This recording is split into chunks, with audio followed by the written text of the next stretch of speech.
Number 1, কোরআন এবং হাদিসের জ্ঞান অর্জন করা, এবং প্রতিটা নারী আর পুরুষের এটা জানা জরুরি।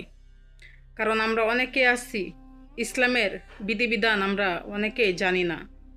আমরা শুধু নামে মুসলমান, হাতে গণে ইসলামের বিধান কিছু কাজ করি।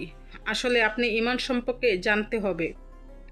আপনার ঈমান কিভাবে আনতে হবে, কোন কোন বিষয়ের প্রতি বিশ্বাস থাকতে হবে, কি বিশ্বাস থাকতে হবে, আল্লাহর প্রতি কোন বিশ্বাস থাকতে হবে। আমরা আল্লাহর সম্পর্কে বিস্তারিত জানি না, আখিরাত সম্পর্কে বিস্তারিত জানি না।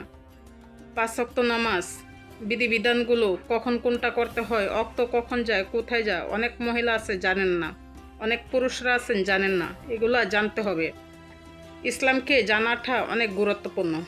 আর জানার জন্য কোরআন বুঝে পড়বেন, হাদিস বুঝে পড়বেন, এবং কোরআন এবং হাদিস শিকার ভালো সব কিছুতে সামিল হবেন। কারণ জ্ঞান অর্জন করবেন।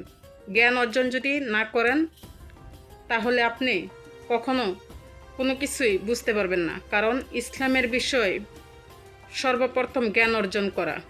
কারণ মেয়েদের শর্টকাট যেই 4টা শর্ত দিয়েছেন সেটা হলো 1 নম্বরে 5 ওয়াক্ত নামাজ। অনেকে আছে দুপুরের নামাজ আসরের সময় আদায় করে, কারণ বিভিন্ন কাজে ব্যস্ত থাকেন, বিভিন্ন কাজের অজুহাত দেখায়, করছি করে রান্না বাড়ার সময় চলে যায়।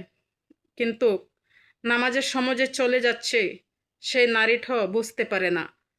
গিয়ে 3টা, 3:30 বেজে যায় এবং আসরের কাছাকাছি গিয়ে জফরের নামাজের আদায় করে।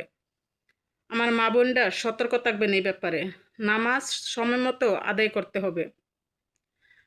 শয়তানরা আপনাদেরকে ভুল একটা ধোঁকা দেয়। কারণ অনেক সময় আপনারা মনে করেন যে কাপড় পরানো আছে সেই কাপড় পরে আমি নামাজ পড়তে পারবো না। সব শেষে গোসল করে নামাজ পড়তে পড়তে সব কাজ করে নামাজ পড়ার সময়টাই চলে যায়। আপনি যেই পোশাকে কাজ করেন না কেন, আপনার পোশাক যদি ভালো থাকে, পাক পবিত্র থাকে, আপনি যদি মনে করেন, তাহলে সেই পোশাকে আপনি নামাজ পড়তে পারবেন। কাজকে কখনো বলবেন না যে নামাজকে কখনো বলবেন না যে কাজ আছে।